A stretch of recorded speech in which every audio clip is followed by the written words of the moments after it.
Ian Michael, you were on deck, but come to the stage right now. Make some noise for Tim Finnegan, everybody.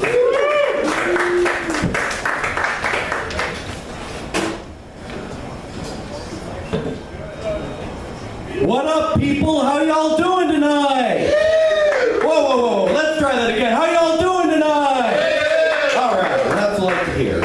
Well, my name is Tim Finnegan, but besides being known as Tim Finnegan, I could also be known as Kevin McAllister. But I'd like to tell you guys a fucking story about a time when I was left home alone by mistake when my family was getting ready to take a trip to Paris for the holidays. And yeah, I was 8 years old at the time when my family left me home by mistake. Now, I was the youngest of my family and got in a lot of fights with my older siblings. I didn't give a shit about that. My older brothers and sisters were assholes back then. And I was often called a lot of bad names, like when my brother Jeff called me a disease, and I was also called other shit, like a jerk and other things. And there was another time my sister Linny told me, "Hey, Kevin, you're what the French call les incompetents." And I didn't give a shit about that. You know, we were all just getting ready to take a trip to Paris, and I was getting pissed off at my family a lot. And I even said to myself at the time, look, when I grow up and get older, I'm living alone. I don't give a shit about this family. I'm done with this fucking shit. I'm living alone. And it's true today that I live alone in my own apartment. It's fucking awesome. Now, the night before my family left for Paris, we ordered pizza from Little Narrows. And back then I used to only like plain cheese pizzas. So when we got the pizza from Little Narrows, it got delivered. I asked if anyone ordered me a plain cheese. And then my older brother Buzz bullied me and he ate my cheese pizza on purpose. I was fucking pissed off at him. And then we started a fight. Things got out of hand and I didn't give a shit. And my mother Kate was fucking pissed off at me. She was like, "Hey, what the hell's the matter with you?" And I'm like, I told her about how my brother Buzz started it, making my cheese pizza on purpose.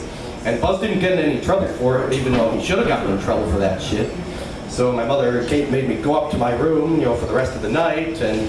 And I was like, you know what, I don't want to see you guys again for the rest of my life. She's like, I hope you don't mean that. And she's like, look, you'd feel very sad if you woke up tomorrow morning and had no family. I'm like, no, I wouldn't. And then she's like, well, I won't say it again. And I was fucking pissed off. It's like, I hope I never run into any of you jerks again. And I just stormed upstairs and went to bed. So the next morning, since there was a thunderstorm, everyone overslept, because the power went out, so their alarms didn't go off, and my family rushed to the airport when the doorbell rang, when they were about to leave.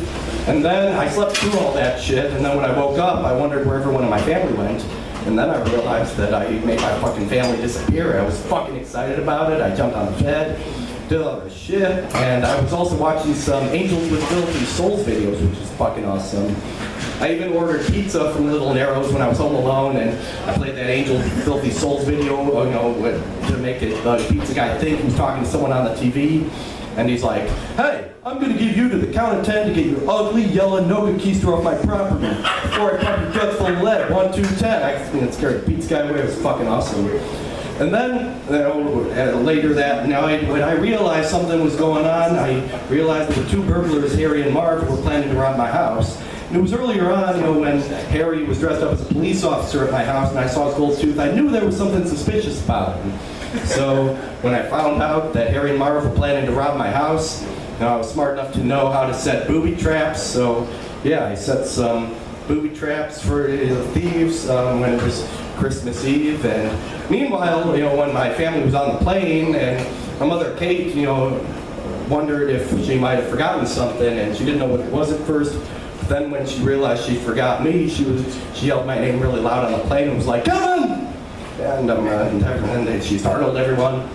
And then by the time my family landed in Paris, Kate called the police, and then they transferred her to the crisis line.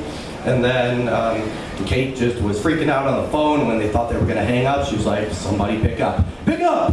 So yeah, there was a lot of shit going on. But anyway, when the burglars were planning to rob my house at 9 p.m. on Christmas Day, I set some booby traps. Some of the booby traps I set were like a blowtorch to set Harry's head on fire. I did the thing on the doorknob, and I also used an iron to make you think you're pulling down the light, but it was an iron coming down. And then when Harry and Marv almost tried to get my revenge when I went across the street to Old Man Marley's house after I called the police, Marley saved my ass.